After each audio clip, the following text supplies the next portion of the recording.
Yes, Hear me we can hear okay. you. Thank you. That's a bit better. Okay, well, thank you. It's very nice to be invited in this distinguished panel, to see even virtually friends. We've worked very closely together with the Secretary General, of course, but also with Mr. Sear. We had some frantic discussions about travel restrictions and how we can remove some of them. This has been a very, very difficult year for everyone. This is, it seems so long ago. This kind of normality that we're trying to go back to is beginning to fade from our memories. How exactly we used to travel, and it's only last February that normality was at the doorsteps. Over the recent weeks, we tried, some countries have tried to open, and Greece has been among them, to try to reopen our tourism, our borders, our open skies. Some things have worked, some things have not worked. So I'll try to say a few words, very pragmatic words, about what has happened, how it has worked, in order to guide us, if you like, into future decisions. We all know, UNWTO reported that as of early September, 53% of destinations have eased travel restrictions. Joseph, before me, showed the kind of GDP loss and more importantly, job loss that is at stake.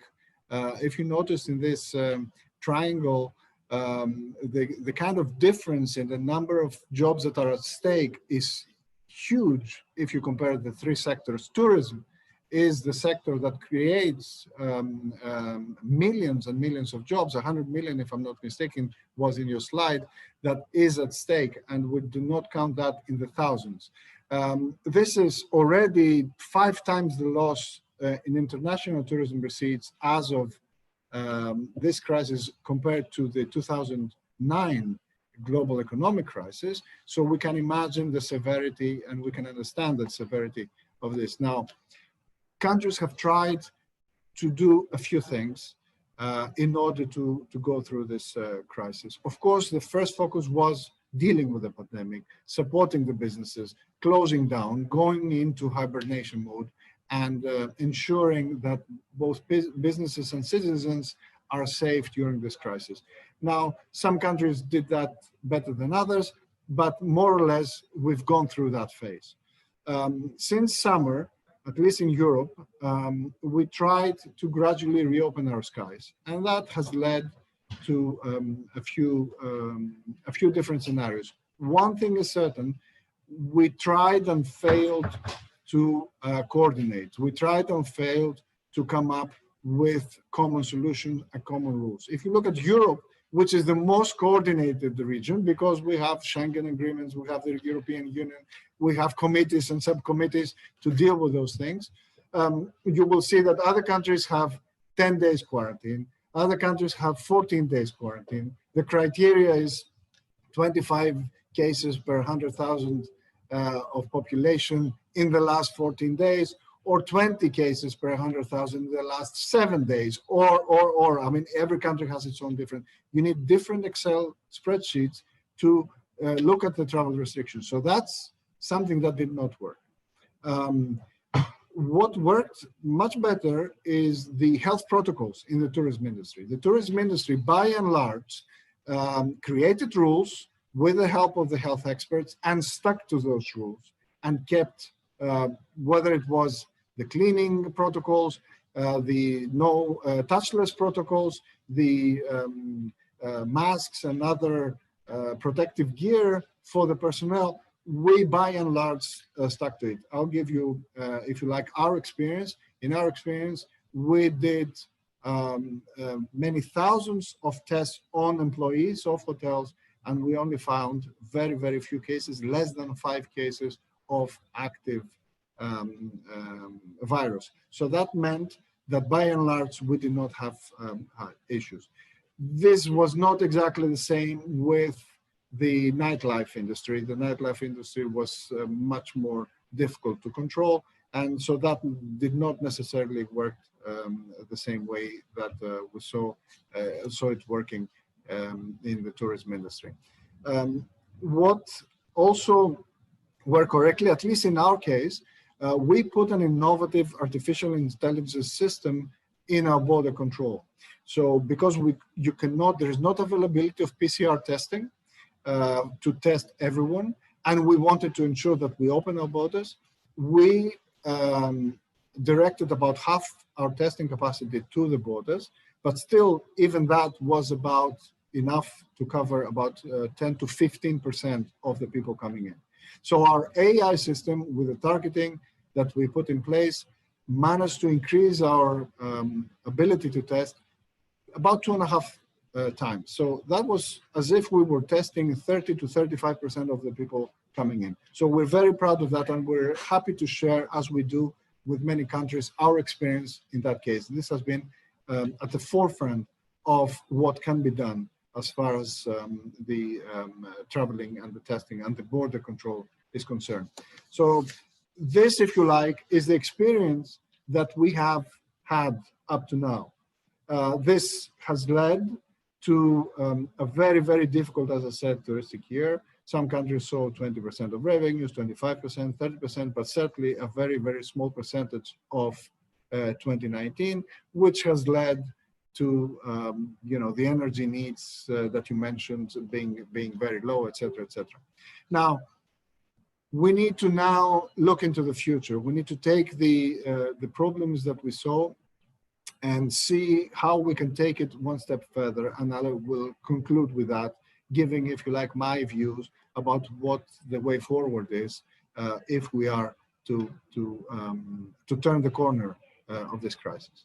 Now, in what I'm suggesting, let me say that I'm presupposing that we will not have a vaccine in the immediate future as quickly as would be necessary to save next year.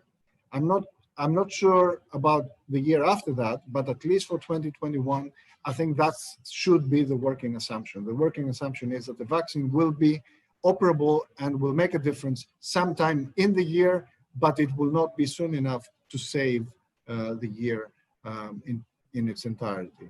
You know that the effects of this crisis will be felt in the next 3 to 5 years if we are to go back to 2019. Certainly the most difficult of those years in the future will be next year. Now, I want to say that we need, I submit to you that we need 5 pillars in our endeavors in order to accelerate and make a safe and lasting recovery in tourism, in aviation, and in energy as well, the difficult triangle that Joseph, you show in your slide. The first is a common strategy in terms of traveling, common protocols. We need to remove the need for horizontal restrictions. And what I mean by that is geographic criteria should be out of the question. No travel bans between geographies, no quarantines horizontally between geographies. We need to utilize the technology. I think rapid testing has come to a point where it actually could be the solution to remove horizontal restrictions and replace them with personal restrictions. You're tested and you're denied boarding. It's not that anyone flying from London to Athens is denied boarding, to give you an example. The same thing should apply for quarantine. You should be tested, and if you're found positive, you're placed on quarantine. Not anyone coming from Athens to New York horizontally. We should not have the need for these quarantine restrictions. This requires cooperation. Zurab, the Secretary General, mentioned this before, requires a lot of cooperation from the public, the private sector. In my view, it has 4 presuppositions: cost, speed, availability of those tests to support, and the 4th one is trust in the recording of the results, to ensuring that we don't have fakes, etc.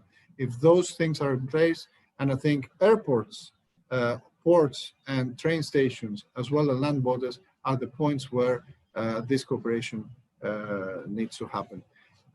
We have our views and our projects in order to check and showcase that this is workable.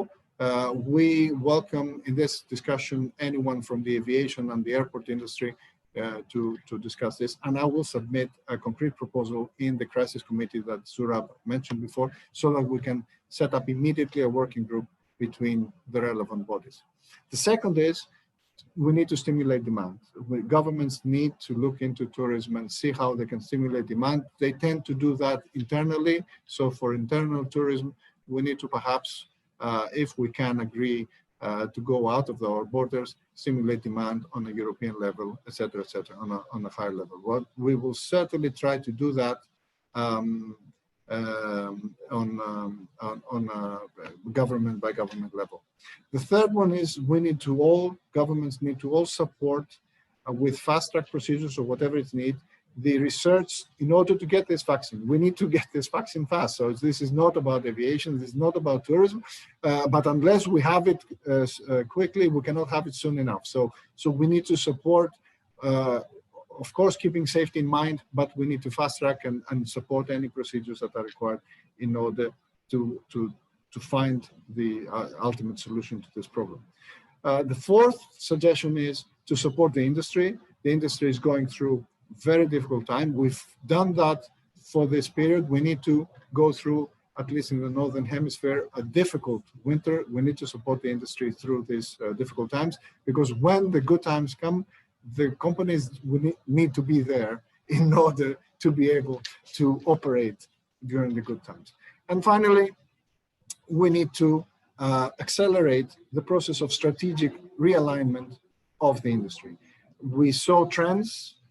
Zurab mentioned before the need of the customer for sustainability, et cetera, those trends now will accelerate in many cases.